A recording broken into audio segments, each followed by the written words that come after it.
চারপাশে প্রচুর মানুষের সাথে দেখা হবে, অনেক ভিড় ঠেলে এগোতে হবে, অনেক রকম কথা কানে আসবে। শুধু আপনাকে যেটা করতে হবে সেটা হলো ইগনোর।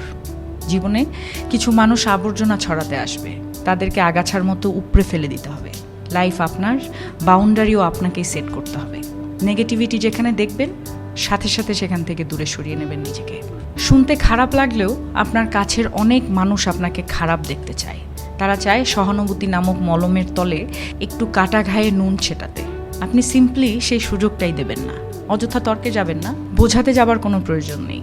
আপনার সামনে কেউ যদি বলে আপনি মূর্খ, তাই মেনে হেসে বেরিয়ে আসুন। ওই যে সময় আর এনার্জি বাঁচিয়ে নিলেন, ব্যাস কেল্লা ফতে।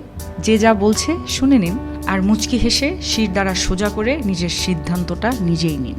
যারা নিজের সিদ্ধান্ত নিজে নিতে পারে তারা আসলে জীবন চেনে, বোঝে।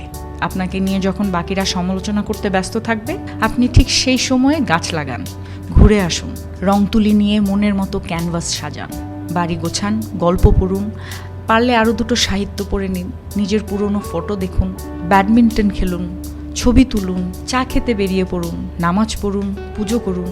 মোট কথা, তাদের কথায় রিয়্যাক্ট করবেন না একদমই। যা বলছে বলুক, আপনার কানে এলেও ফেলে দিন।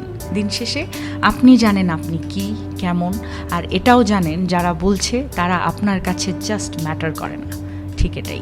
একটা বাউন্ডারি সেট করুন, একদম যাদের বা যার বুকে মিশে আপনি একদম শ্বাস নেবেন, যার সামনে আপনি আয়নার মতো দাঁড়াতে স্বাচ্ছন্দ্য বোধ করেন, শুধু তাদের কাছে এক্সপ্লেইন করুন, শুধু তাদের কাছেই ঝুঁকতে শিখুন। কারণ হয়তো তারা বা সে আপনাকে খারাপ দেখতে চাইবে না। বাদ বাকি দুনিয়াকে একদম ঝেড়ে ফেলে দিন। একটা কথা মাথায় রাখবেন, জীবন অনেক সুন্দর। আপনি যে